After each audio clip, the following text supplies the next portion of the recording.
Here we are on the wildland urban interface of North Lake Tahoe in the Sierra Nevada range, and without natural fire, that being caused by lightning and whatnot, we have excess material in the forest, and so man has to go in now and mechanically extract it and remove that material to keep the underbrush down, to keep a fire from turning into a crown fire, and to allow the trees that are fire adapted to survive a fire if one were to come through. We have a 100+ year surplus of growth in our community that if we leave it the way it is, it's going to ultimately end up being an uncontrollable fire. And I really want to prevent that. I don't want Truckee to be the next Paradise, California. If fire came in here today, there would be nothing left. It would incinerate it and nothing was going to grow here. That's part of the problem. There's so much material on the ground, so you end up with nothing but a big black scar that the brush takes over. In about 6 months, the brush is in there and the trees, we don't get any trees back. If you open this up, these trees will take off, and they'll grow nice and wide and nice and tall, and you have a nice stand of trees in here. That total operation results in a lot of excess biomass, or green waste, if you will. In our neighborhood, we're looking at, on an annual basis, about 3,000, 3,500 dry tons of material. But what happens to the trees that are removed? Well, there are several options. They could go to a landfill. In landfills, typically, because of the anaerobic decomposition that happens in a landfill, methane is created. Some of that is captured in control systems, but much of it is still released to the atmosphere. And methane is a very potent greenhouse gas, even more so than CO2. So two other options are composting it, where it does not release methane, releases some CO2, but not nearly as much as if it were burned, or burning it in a controlled facility where it would release CO2, but the heat would be captured and used productively. In past years, we would pull the material out throughout the summer, and we would do what's called a chip and ship operation, bring in a contractor who would chip the material and truck it 100 miles away to a biomass facility down in the valley where they generate electricity. Those plants are shutting down. We're left with very few options for outlets for this material. Two of them are even more problematic than letting it burn in the forest in piles like we do on a lot of acreage, or are used as alternative daily cover at the landfill down in Nevada. Again, trucking at high expense, dumping the material at high expense, and that material is left to rot, which releases methane, which is anywhere from 20 times to 80 times worse for the greenhouse gas problem than pure carbon if we were to burn it in the forest. So not optimal. It's actually creating a negative feedback loop, and what we're trying to fight, that being climate change, is at the root of the issue. So we're trying to solve that. Material actually has value.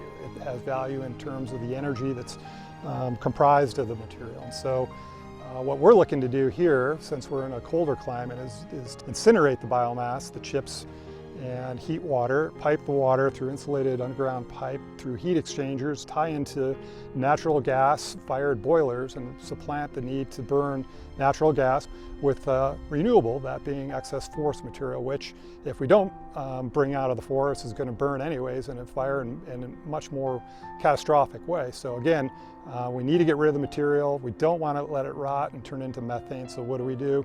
We're going to incinerate it in a controlled technical environment, screen the particulate matter, so therefore we're reducing particulate matter from open pile burning, reducing carbon release from fossil fuels.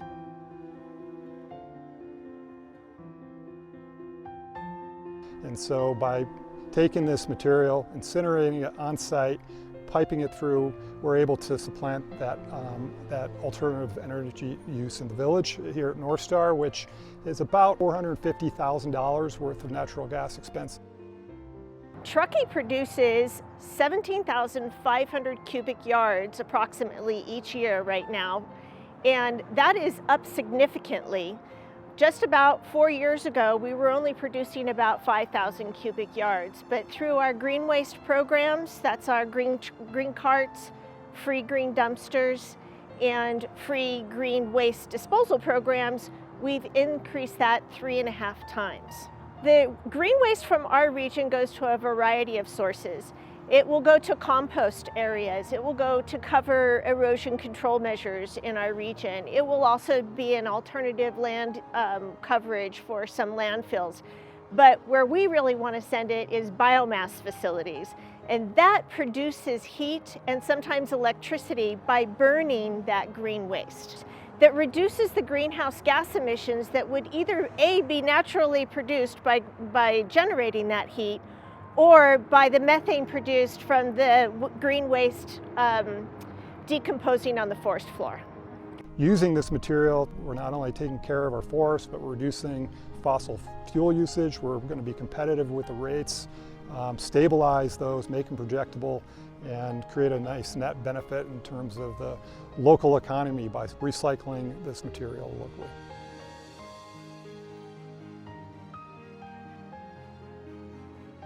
The town of Truckee, Truckee-Tahoe Airport District, and the Truckee Fire Protection District have joined forces to look at the feasibility of doing a biomass facility right there on Truckee Airport Road. And this facility would replace the use of natural gas and electricity to heat those facilities and possibly create electricity as well. You know, quick back of the napkin and an easy 2 million square feet of interior conditioned space could be heated with biomass coming out of our region. It will put a dent in the region's biomass disposal issue, but it's not going to solve it in and of itself, but it's one of the solutions that could make a difference.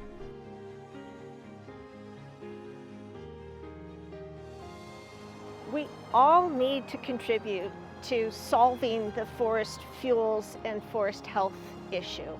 And that means cleaning up our own home, participating in cleanup efforts on the river, making sure we're protecting our watersheds, protecting our natural resources, and creating a balance in our environment.